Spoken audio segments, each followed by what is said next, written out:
Welcome to A Conversation with History. I'm Harry Kreisler of the Institute of International Studies. Our guest today is Daniel Benjamin, who is a senior fellow at the Center for Strategic and International Studies in Washington, D.C. He served from 1994 to 1997 on the National Security Council staff, first as a special assistant and foreign policy speechwriter for President Clinton, and then as a director for counterterrorism during the years 1998 to 1999. A graduate of Harvard and Oxford, he has been a foreign correspondent for Time and the Berlin bureau chief for the Wall Street Journal. With Stephen Simon, he has written The Age of Sacred Terror, and most recently, The Next Attack, The Failure of the War on Terror and a Strategy for Getting It Right. Dan, welcome to Berkeley. Thanks for having me. Where were you born and raised? Well, I was actually born in Charlottesville, Virginia, where my father was doing his medical residency, but I was raised in Stamford, Connecticut. And looking back, how do you think your parents shaped your thinking about the world? As with many parents, it's often in opposition. My parents very much wanted me to be a lawyer, and I did everything I could to do something else. And frankly, and I don't mean this in a very critical way, but I think it was only when my first book came out as a book on tape that my parents decided that I'd achieved something in life. So what got you interested in public affairs and journalism? Well, I think the term from the investment world to describe what I've done is a blind walk. Mm-hmm. And I began actually wanting to be an academic. I started a doctorate in history at Princeton in the mid-'80s, and decided that I was not cut out to sit for the next 9 years, and I was too interested in all of the different areas I was studying in and not focused on one. So I dropped out, and I was fortunate to get a job at Time magazine in those days, and that was very fortunate because Time was still gambling on people and hiring people with limited professional journalism experience. I had been on my college paper, but had only about a year's experience as a professional. And so I spent a couple of years working in New York, and then 3 more years working in Germany for Time, went to the Wall Street Journal. And then I was wondering what I would do next when a call came from a friend who was then the special assistant to Tony Lake, then National Security Advisor. And he said, "We're looking for a foreign policy speechwriter," and I put your name in. And so the next thing I knew, I was on a plane to Washington, and I spent 3 years actually as a foreign policy speechwriter for President Clinton. From there, I had the good fortune to be hired by Richard Clark, very well-known person in American life, and spent 2 years as one of his deputies. Let's go back a few minutes, because you've covered a lot of material here, and where did you get this emphasis on writing clearly? Because both of these works, which I know you had a co-author for, but as a writer, and obviously in these roles at Time and the Wall Street Journal, that became part of your repertoire of skills, shall we say? Hard to trace the headwaters of that. I had been doing a lot of writing from the time I was in high school, really, and in college, as I said, wrote for my college paper, and in a number of classes got by on the writing and not my knowledge often. So it was just fortuitous. Mm-hmm. Fortuitous. So you get into the White House via the route you just described, and what are the particular challenges, first of all, of writing speeches for a president of the United States on foreign policy? Well, one of the first challenges was actually the transition from having the last bit of unalienated labor in the world, being a foreign correspondent, to becoming a cog in the enormous machinery of the White House, and it was a terrible, terrible bit of culture shock. Writing speeches is a very different sort of thing from writing journalism. when you write journalism, it's almost desirable to have every sentence different and to try to use fairly complex structures that carry your reader along. When you're writing a speech for a president, the language needs to be a lot simpler, a lot more direct, and you also have to inhabit the voice of the president. And that's really the challenge at the beginning, is to master the way that individual speaks. And that was something of a challenge, but I thought Clinton was a terrific orator, and so I enjoyed the challenge. Mm-hmm. And this movement from the national security staff, from being a speechwriter, how did that come about, and was it the skills and knowledge that you had that made you useful in this other realm? Well, I was on the National Security Council staff my entire time in government. Oh, I see. Okay. The first 3 years as a speechwriter, Tony Lake had created a cell of foreign policy speechwriters who really did only foreign policy, because he felt that in his previous experience in the Carter administration that when the general pool of speechwriters did foreign policy, they tended to muck things up. So I had close working relationships with everyone at the NSC, because at some point or another pretty much everyone had a speech on their subject. And I got to know Dick Clark, and I became very friendly with Steve Simon, who was his principal deputy working on counterterrorism. And most speechwriters last about 18 months in the White House, and I'd been doing it for over 3 years, and it was a classic Washington paradox where you don't have time to find a job. So I was lucky to get one inside, and I think Clark valued people who had varied backgrounds. It was, if I had any skills that helped him, it was that I knew how the White House worked, and he was prepared to teach me the rest or let me learn on the job, and so I was very, very lucky in that regard. Now, your first book with Stephen Simon, which came out after 9/11, is called The Age of Sacred Terror, and I'm going to show our audience about it. There's several themes that emerge in this book, but one in particular I want to focus on right now, which follows from what we were just talking about, and that was the emergence within the Clinton White House over time of a sense of that something was happening with regard to terrorism that made it qualitatively different. Were there any particular events, or was it a series of events that led to this new awakening that we have a problem here? It's important to remember that in the first month that Bill Clinton was in office, terror struck repeatedly. There was the shooting at the CIA, where a Pakistani, Mirai Malkanzi, went up and down the line of cars that were waiting for entrance and shot CIA employees. And then there was the attack on the World Trade Center by Ramzi Youssef. Now, this would be the first, the very first attack, right, in 1993. The administration was tossed into the deep end pretty quickly. But having said that, terrorism was still considered really a third-level security issue. It was a problem, and it had to be dealt with, but it wasn't viewed as a first-tier strategic threat. But that began to change in 1995-96 with two important events. One was the Aum Shinrikyo attack in the Tokyo subway, in which the chemical weapon sarin was released, the first really major attack involving a weapon of mass destruction. And the other was the bombing of the federal building in Oklahoma City, which was at that point far and away the largest terrorist attack on American soil.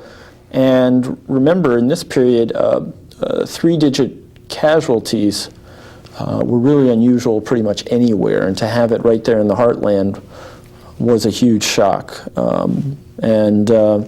Putting all those things together, there was a sense of a watershed.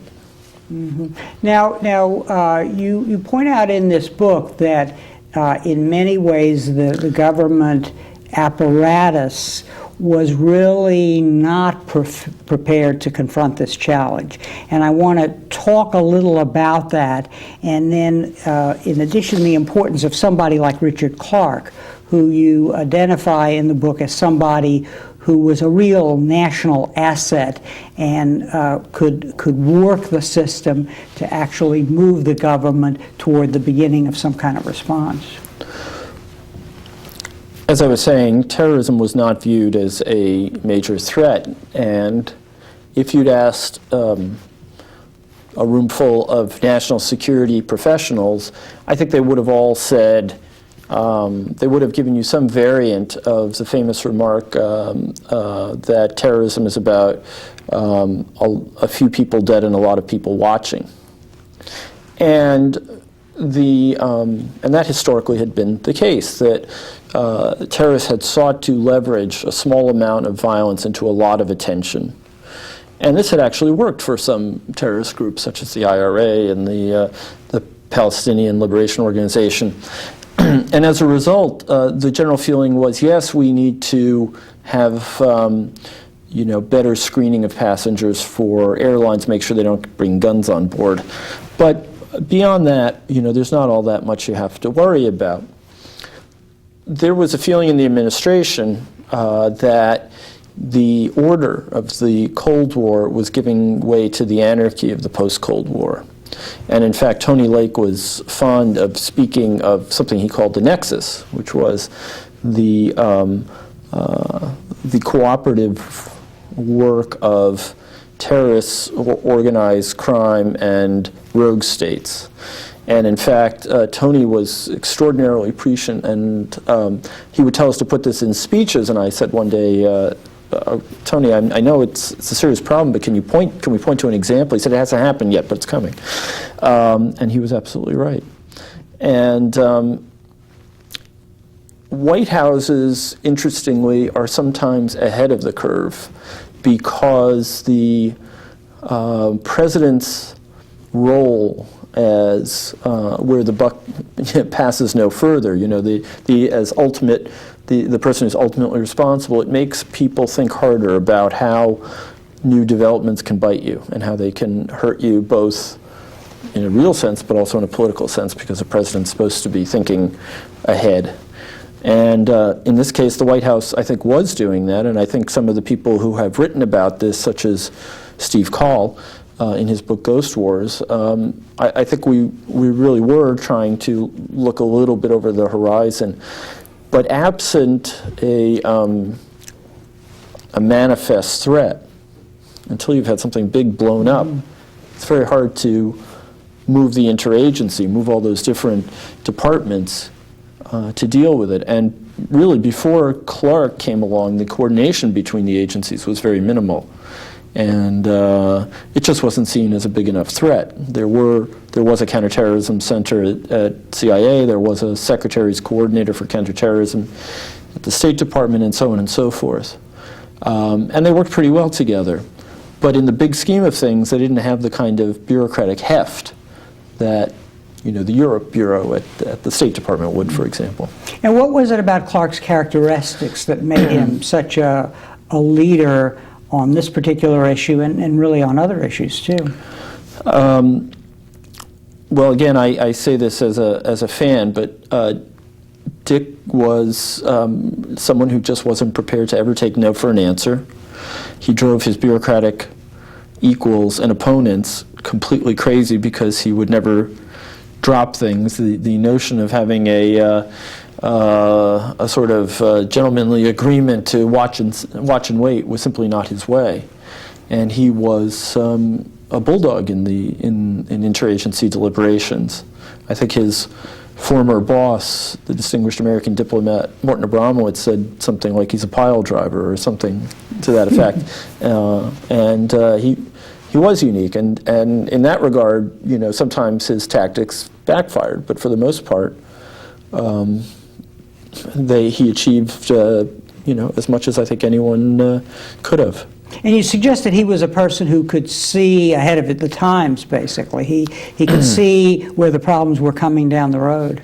One of his real gifts was the ability to see developments unfolding before other people did. And the proof is really with catastrophic terrorism, because he was worried about scenarios at the '96 Olympics in Atlanta that no one was thinking about. For example, planes crashing into event sites, or he had, and I think this has also been recounted in the 9/11 report and elsewhere. He was having trains rerouted that had toxic materials aboard them, so that they weren't going underneath downtown Atlanta as the games were underway. Mm-hmm.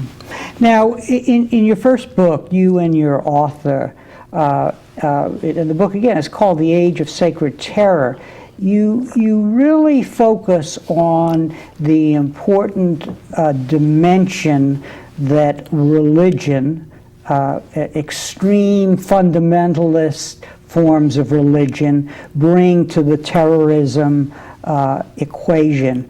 And you say the fundamental problem is the catalytic reaction of religion and politics. And I think in 2000, even before the book, you and your colleague wrote that there was a new religiously motivated terrorism that was not constrained by limits on its violence, and the changes in motivation, tools, and weaponry could elevate terrorism from the level of tactical nuisance to strategic threat. What is the dynamic that you were trying to get at there?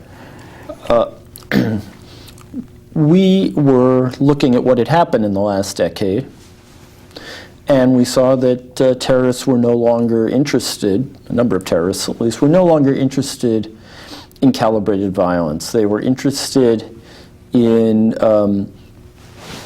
causing really enormous impact. It was not, in the first instance, about the drama of the attack. It was about the impact of the attack.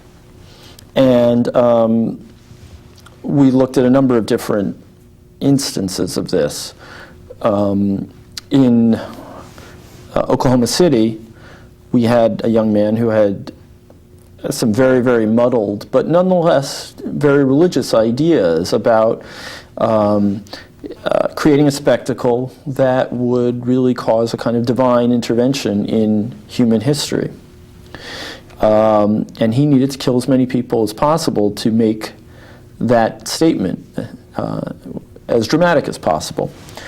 In Japan, with the Aum Shinrikyo case, we had a cult doing what had never been done before, which is trying to kill a significant number of people with a weapon of mass destruction. Now, historically, terrorist groups have shunned weapons of mass destruction because it would make them pariahs. It would make it inconceivable that anyone would negotiate with them. And here you had a group that was, going full speed ahead in the face of that conventional wisdom, and it was clear that they were about something else.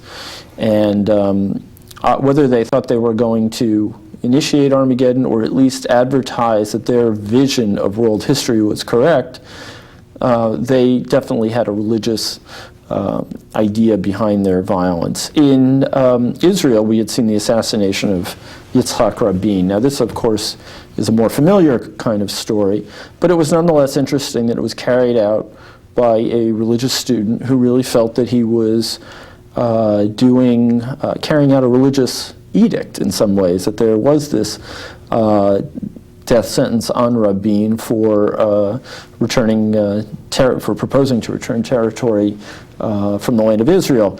And then capping it all off, we had seen the rise of radical Islamist violence, and it was clear from the bombings in East Africa that we were dealing with a new kind of threat. This was an enemy who wanted to show us how much damage he could cause and how global his power was. So it triggered in us the belief that there really were consequences to the global rise of fundamentalism, and that this was a tide that was lifting all different religious ships, if you will.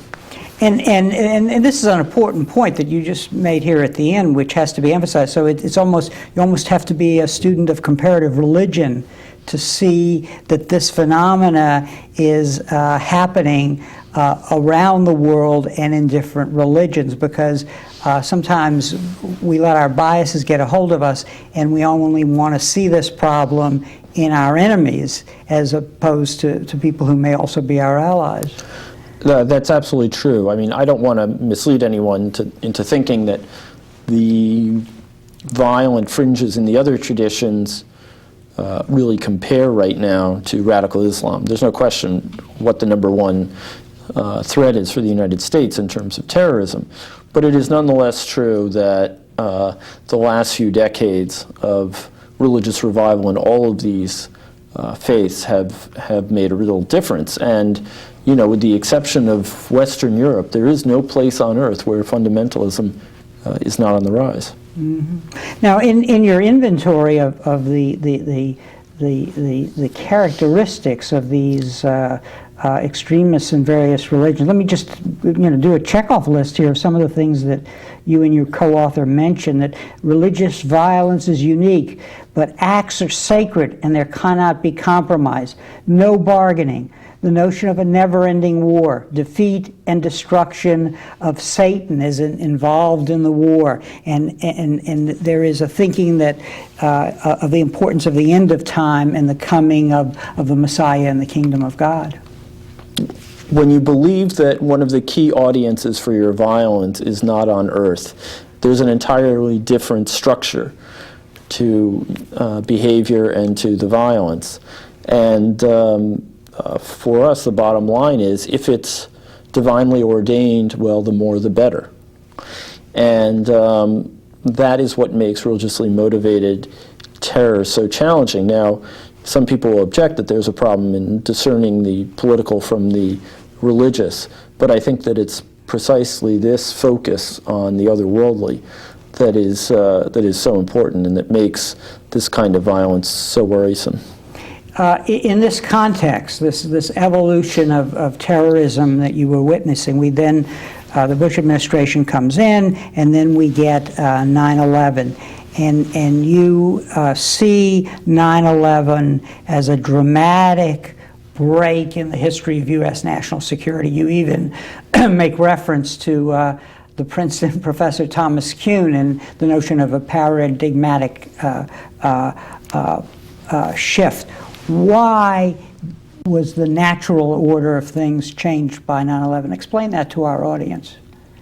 The significance of 9/11, it seems to me, is twofold. The first one is it demonstrated that non-state actors, groups that are not sovereign states, could and were prepared to cause the kind of damage that we associate only with states. That is, because of the accelerating dynamic of technology, and because of the empowerment of angry individuals who have access to technology, or who could find the kinks in our systems so that they could really hijack our technology, then we were in, to some degree, in a post-Westphalian situation. That is, it's not just about conflicts between states. It is about even small groups, but certainly, as in the case of radical Islam, a social movement that is transnational. So we thought that was really, an extraordinary demonstration of this. We'd been arguing about it for a while, and it seemed then that it was clear. However, as we now know, there were lots of people, including some in power, who were simply disinclined to imagine that independent groups could do such a thing without state support. Mm-hmm. Before we talk about the Bush administration's response, you refer to Roberta Wolfstetter, and I think there are two important points that you emphasize drawing on her work, which is that two burdens are placed essentially on leaders in this context, and you call them, or quoting her, institutionalizing imaginativeness and probing the enemy. What do we mean by that? Well,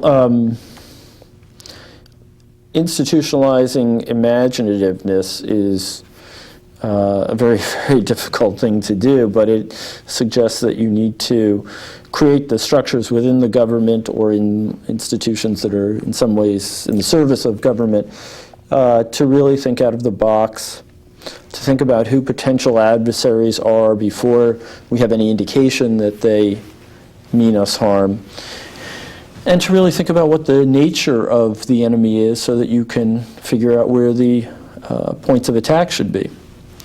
I'm trying to remember. The other one was probing the enemy.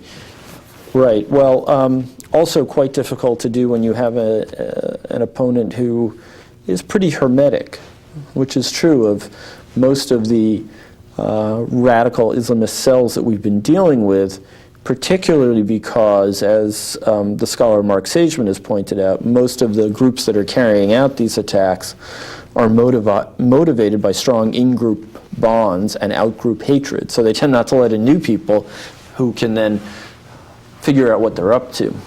But to the extent we can, yeah, we need to have penetrations, we need to get people inside those cells, and we need to push them around a little bit and knock them off their game. Mm-hmm. Now, drawing on your experience in the Clinton administration, in many ways, and we touched on this earlier, but let's go into it a little more, the U.S. government in many ways, not having to do with this administration or that, was really unprepared to adapt to the kind of adversary you're responding. One example would be the division of labor between the different intelligence agencies.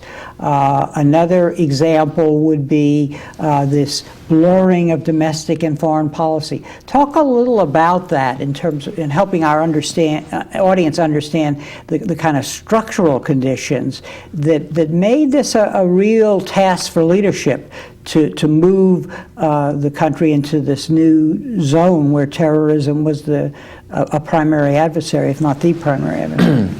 Well, the government that we have reflects the historical circumstances of the Cold War, and to a lesser extent, conflicts before that were between states.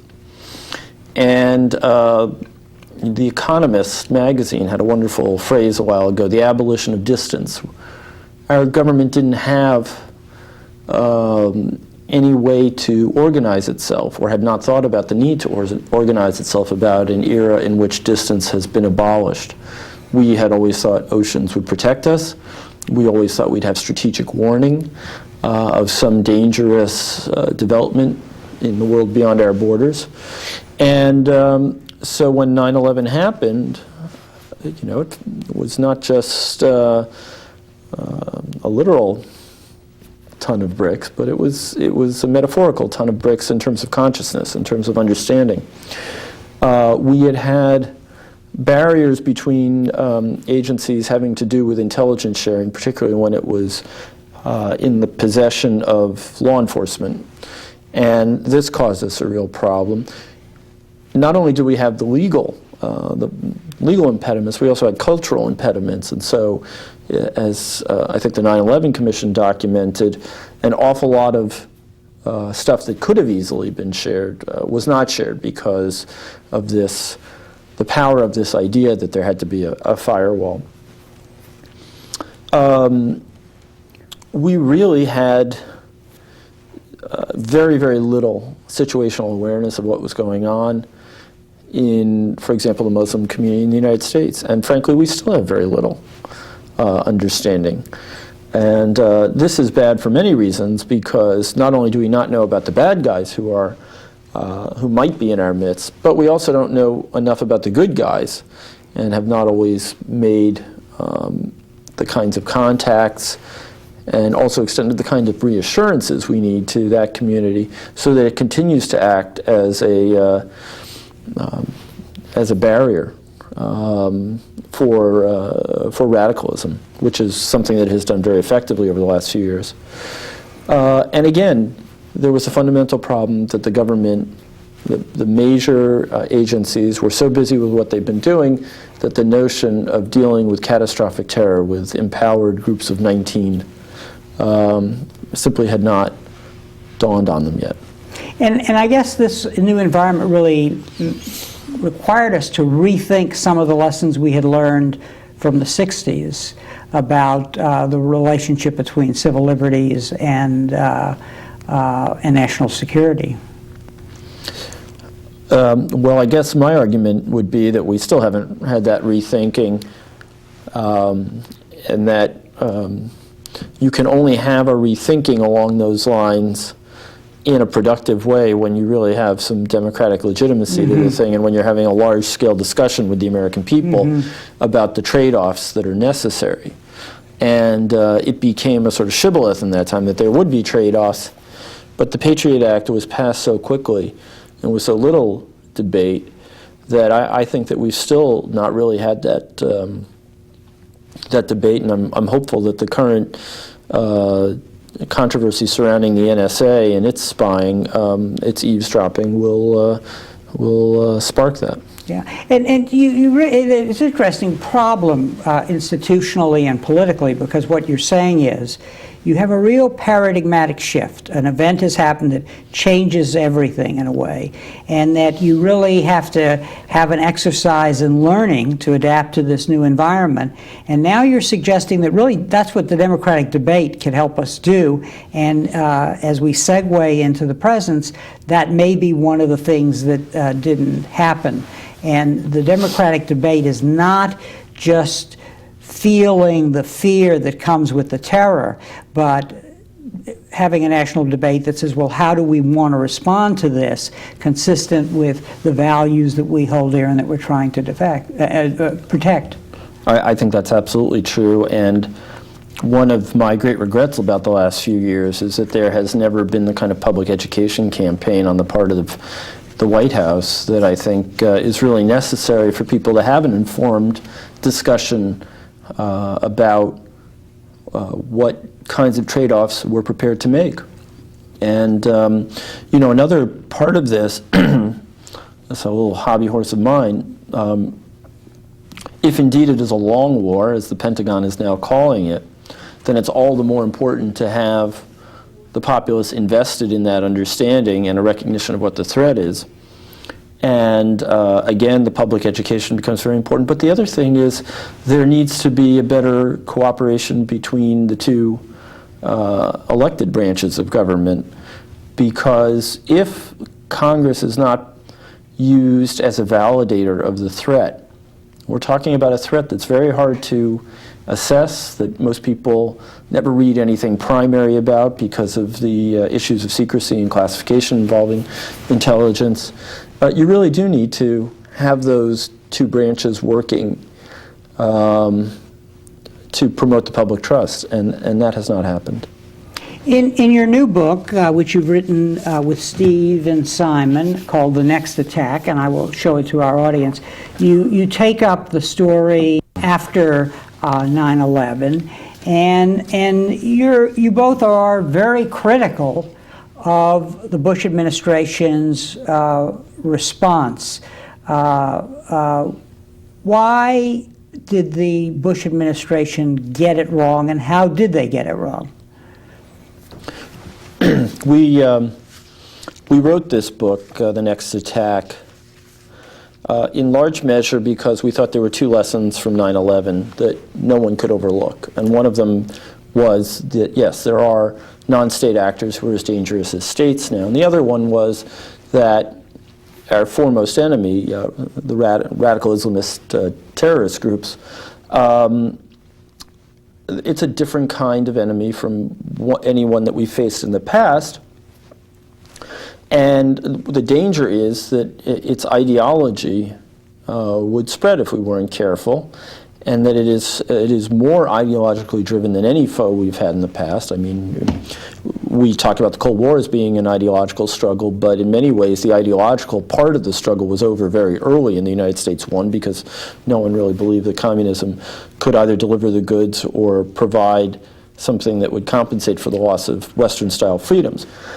In this case, we were saying you really need to understand how the jihadist ideology is appropriating key parts of Islam to make its argument and to try to win over converts. And that requires a special kind of strategy.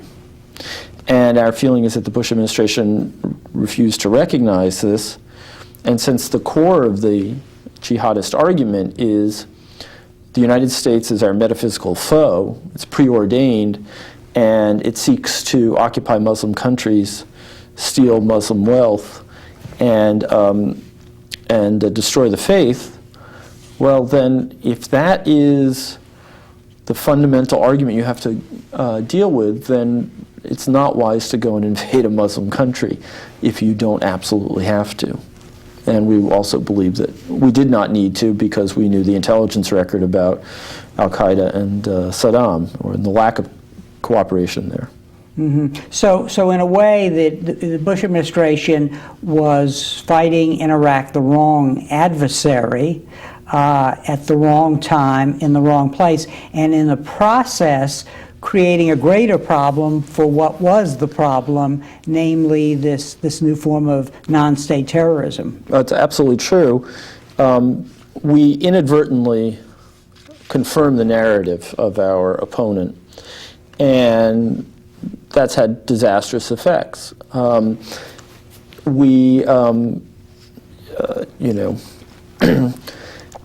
The metaphor of stirring up the bee's nest is not a good one because it assumes that all the bees are either in the nest. In this case, we stirred up a bee's nest that both brought bees from outside and created some anger in the nest itself. So we really did exactly the opposite of what would have made sense, and we know from numerous sources that the Bush administration had, or key members of the Bush administration, really saw Iraq as being the pivot, the focal point of all evil in the Middle East and the Muslim world, and could not imagine that Saddam was in some way not tied in with al-Qaeda.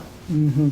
Now, the important point, another important point that you're making in the new book is that the nature of the adversary, in addition to having this religious component we've talked about, that it is evolving over time, and that it is structured over time in a way that is not necessarily the way we often seem to be perceiving it, namely hierarchical, with Osama bin Laden and Zawahiri at the head of an organization, and so on. Talk a little about that evolution and how the unintended consequences of our actions in Iraq really has Sure. fueled that evolution.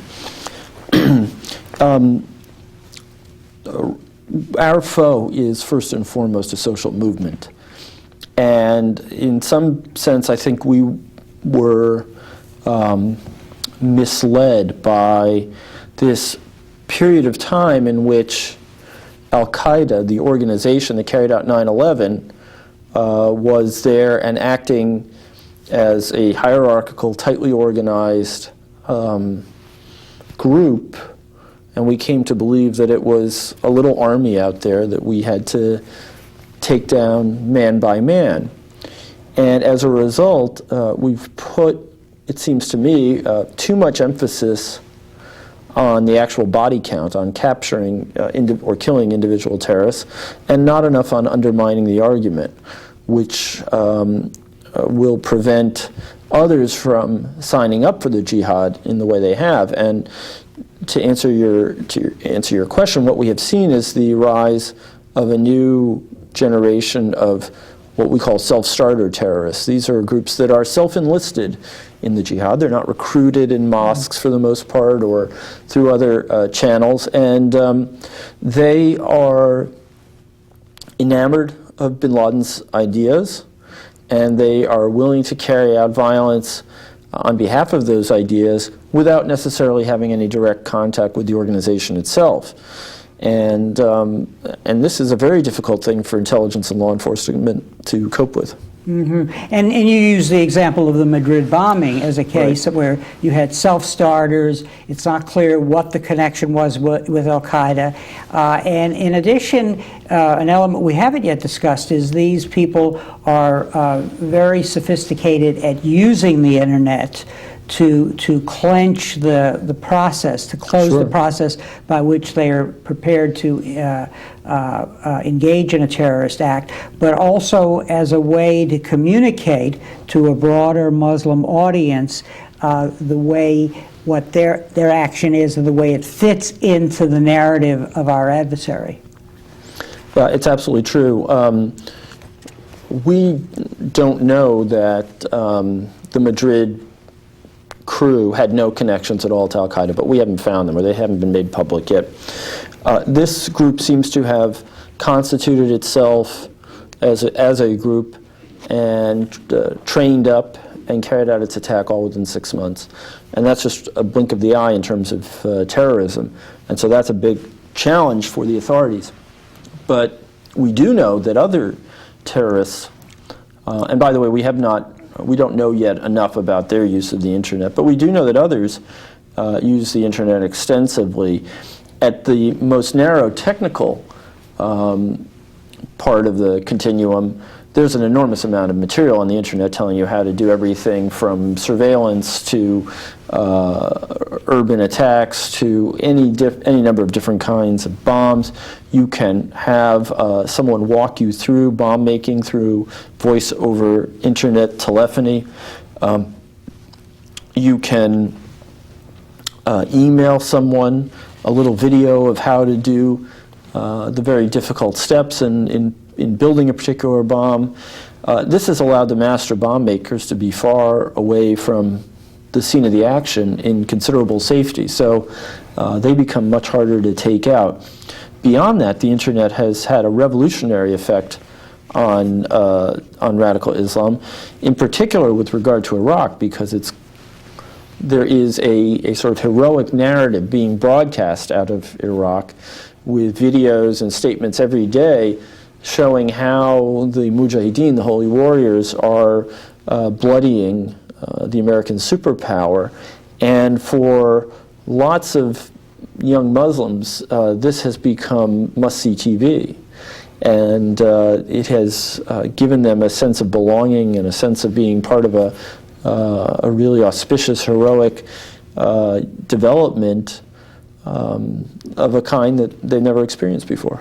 So that the newest forms of communication become an instrument for furthering the notion of a virtual ummah, an Islamic community where people can feel a common history, a common identity, and a common sense of victimization, whether there's truth in this or not. Yeah, it's a fascinating development that we see this internet propagated sense of community. And the interesting thing is that it's a good thing to build community by and large, but in this case, the community is being built largely, although not exclusively, with Salafist ideology. And that means that's a brand of Islam at the core of which is an idea that you emulate the first generation of the faith, the companions of Muhammad. And with that goes a very Manichaean worldview and a real sense of isolation, of closure, and of hostility. And so people are going online, learning how to practice their religion, and getting with it a whole set of political attitudes that affect their view of the rest of the world. And it is indeed just a dramatic event in history that now these religious communities, communities of any kind, are being built electronically. Mm-hmm. And you make the interesting point that there are more potential terrorists coming from places like Europe, where there has been a European-wide failure to integrate Islamic residents of Europe, especially younger people, into European citizenship and employment, basically. My rule of thumb is that wherever Muslim identity is most challenged, that's where the threat level tends to be highest. And this is certainly true in Europe. First of all, it's a novel historical situation that you have such a large Muslim diaspora. Muslims, for most of their history, have lived in countries that they ruled, mm-hmm. and where they were the overwhelming majority. So there's something novel in all that. In addition, in Europe, the Muslim community came primarily as guest workers who were not expected to stay. And they have stayed, and they do feel aspirations to having the same kind of standard of living and the same set of benefits and of national belonging, really, that Frenchmen, Belgians, Germans, and the like all have. But these aspirations have been frustrated, and that's an enormous problem for these communities and a perfect seedbed for radicalism. You, in the book, talk about these errors of commission that the Bush administration committed in the war in Iraq, but you also do a list of the sins of omission, so to speak, the extent to which they have not addressed the issues of Homeland Security, because one of the lessons of 9/11 was that we could be attacked at home. What sorts of things have they not done that they should have done and we should be doing? Well, as you may recall, I can't do a better job on this than the 9/11 Commission itself, which its public discourse project recently issued a report card, and most of the grades were failing. And the fact is that in the first few years of its existence, the Department of Homeland Security had a remarkable aimlessness and a failure to set key priorities. You know, the priority of the moment is to set priorities. What do we need to do? What do we need to defend? What systems do we need to harden? And really, with the exception of transportation security and to a certain extent biodefense, the progress in all the other areas has been so minimal as not to be worth mentioning. And even with transportation security, for example, the Inspector General of the Transportation Safety Administration, or maybe it was DHS itself, has found you can still easily get a knife on board a plane. We are in the paradoxical situation where it's a lot harder to get on a plane, but it's just as easy to put an explosive in the luggage. Our ability to surveil and know what is in containers shipping containers remains very, very minimal. We continue to have a whole raft, at least 123, I believe, chemical plants, which, if attacked, could put at risk populations of 1 million or more. You can go on and on. Now, I am entirely sympathetic to the notion that this is just an enormously difficult, profoundly difficult task, and I agree with that, but I really think we lost a lot of time. Our critical infrastructure, for example, the computer-driven systems that really make our economy work, most of it is owned by the private sector, and we still don't have the public-private partnerships necessary to protect it. At a more sort of mundane or familiar sort of part of the problem, we still really don't know what is going on, whether there are terrorists in the country or not. The FBI says no, but after 9/11, there's not all that much confidence in the FBI's verdict. So there's an awful lot that needs to be done, and we don't have time to lose, and yet we've lost important time. What is the explanation for this failure? Is it incompetence? Is it an ideological blinders? Or is it a paradigmatic failure, a failure to adjust to what is the need for a new paradigm about how you secure our national security? Well, it's a very good question, and I'm not sure we're really going to know until we get to rummage through the documents of the Bush administration. There has certainly been a failure of leadership, because when you're taking on something as sprawling as Homeland Defense, you need a lot of White House leadership. You need someone to say, this is the president's priority, go do it. And that has not happened. The administration has been largely wrapped up with Iraq, and you know, it's a pretty good surmise that part of the reason that there hasn't been more energy going into Homeland Security is the administration's belief that you fight them over there, and that there was a certain amount of disingenuousness and political angling involved in the creation of the Department of Homeland Security. My own feeling is if you were really serious about creating an effective Department of Homeland Security, you wouldn't have made it as big, and you would have left out a lot more, because you know, we know from corporate mergers that behemoths like this are very, very hard to get up and running. So there are a lot of different things going on. In general, the administration has not been big on implementation in many of its different areas of activity. And the DHS story, I believe, is a particularly opposite one.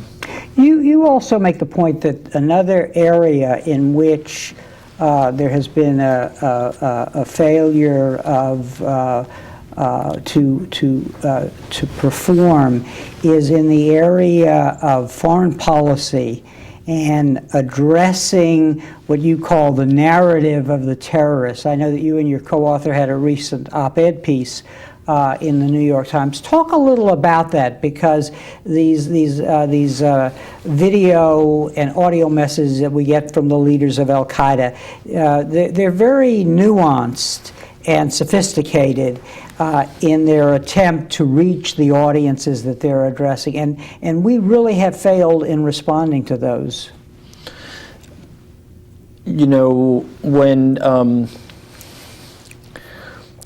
a surprise attack is a bit surprising, your instinct is then to sit down and think about your enemy. But when you're really knocked for a loss, it seems like all you can think about is yourself. What's wrong with me that I didn't get this? And in some sense, I feel like we're still in the period of still thinking about ourselves, and we haven't yet broken out into the period where we're thinking about our enemy. And so whenever a bin Laden tape or a message from Ayman al-Zawahiri comes across, we take it as though they're talking to us. And to be sure, they enjoy yanking our chain. But first and foremost, this is a movement that is seeking to establish itself as the leader in the Muslim world. And the first audience is the Muslim audience. And so when bin Laden offers us a truce, people immediately start thinking, is he really offering us a truce? You know, what would this mean for us? What would we do? How would it work for us? Well, the truce that he offered was no different from what he's been offering all along, which is you get out of our lands, you stop directing these autocrats, you stop pulling the strings of the autocrats who plague the Muslim world, and then we'll think about you know, some kind of coexistence. That's not a truce in the sense that both sides hold their interests in abeyance for a little bit. That's capitulation. And if you look at the broader message that bin Laden issued, he's actually role acting. He's saying, I am such a magnanimous leader of the Ummah, of the global Muslim community, that I could actually stop the fighting in Iraq, and I could stop the fighting in Afghanistan if you were to behave appropriately. So if anything, he's again putting on this mantle of leader and statesman, and in a sense asserting this claim to the Muslim world. But it really has much less to do with us, and it's not a serious offer. And this is an organization that, lives, breathes, and flourishes only insofar as it can really kill Americans. I don't see them offering us a real truce, but it's the repeated inability to grasp what it is this group is about and its aspirations within the Muslim world that is so dispiriting. Mm-hmm. Let me ask you one other question, because we want to look to the future and ask ourselves, how can we build a political coalition at home to support the changes that are necessary in light of the insights that you and Mr. Simon come up with.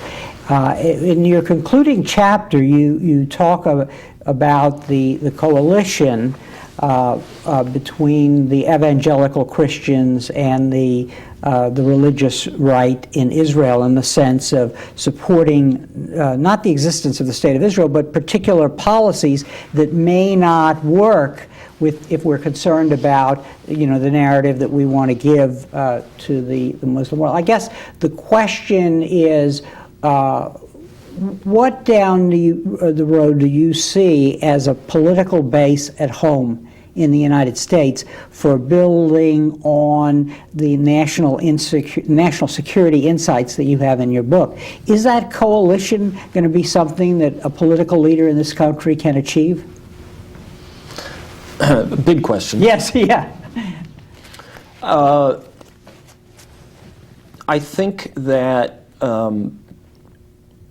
as we get closer to the coming election, and I hope this may be a hope and not an accurate case of prognostication, that there will be people who can articulate a sense that we've dug ourselves a big hole, that we need to undertake certain kinds of activities vis-a-vis the Muslim world, that the use of the military is not the best tool for carrying on the war on terror, that the war on terror or the struggle against terror, whichever phrase you prefer, is in fact a high national priority, and that this is really a dangerous threat that we face.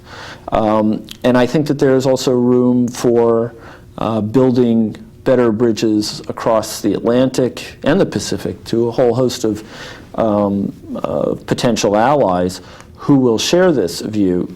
The problem is that right now there's so much polarization going on in the American populace that there is a growing Islamophobia. There's a growing sense that enemies are to be killed, and no distinction between the enemies who need to be killed, the extremists, and the vast middle, the vast world of moderate Muslims who absolutely we need on our side in this struggle. And we have to hope that we will be fortunate in our leaders and find people who can articulate that as a political platform, because just having a few people who are writing it and others who are reading it isn't going to do it, and we do need to stop digging this hole we're in. On that note, Dan, I want to thank you very much for joining us today for our program. I want to recommend very highly your new book, The Next Attack. And so thanks again for joining us today. It was my pleasure. And thank you very much for joining us for this conversation with history.